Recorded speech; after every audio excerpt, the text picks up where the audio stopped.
नहीं है। योग और आयुर्वेद दोनों में ऐसी कुछ विधाएं हैं जिसके द्वारा हम चश्मा भी उतार सकते हैं। आपके सामने कुछ बच्चे खड़े हैं यहाँ पर, ये गुरुकुल की छात्राएं हैं।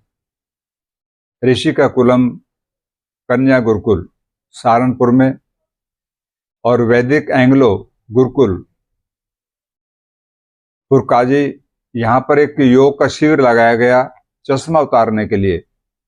और उसमें मैं समझता हूँ लगभग 35 से 40 बच्चे थे। उन 35 से 40 बच्चों के अंदर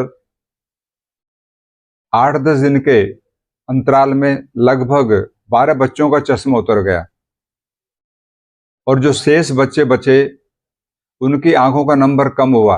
उनमें से ये भी हैं, जैसे एक ये विश्रुति नाम की बच्ची है, इसकी एक आंख में विजन नहीं था।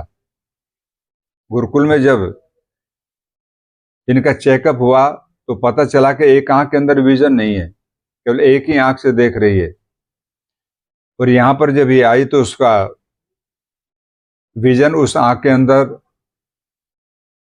बढ़ा। और कितने मीटर से पढ़ रहे हो बेटे आप? जोर से बोलो। अब ये 6 मीटर से पढ़ रही है। पहले देख नहीं पाती थी, रोशनी नहीं थी आंख के अंदर। और ठीक वैसे ही आपका बेटे,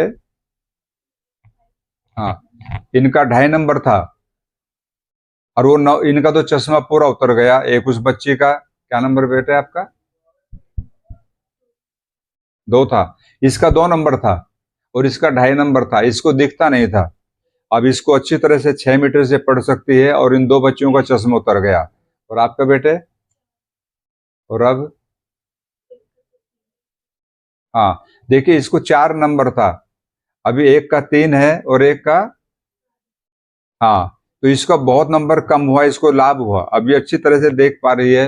और आप बेटे? मेरा 5 था, अब 4.5।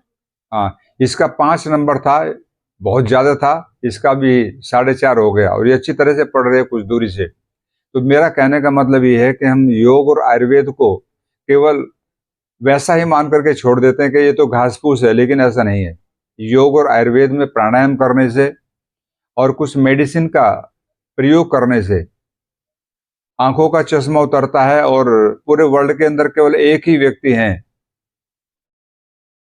अमन शास्त्री जी, जो चश्मा उतारने का कार्य करते हैं। तो हमने उनको प्रोत्साहन दिया कि आप इस काम को बढ़ाओ, क्योंकि देश के अंदर जब कोरोना आया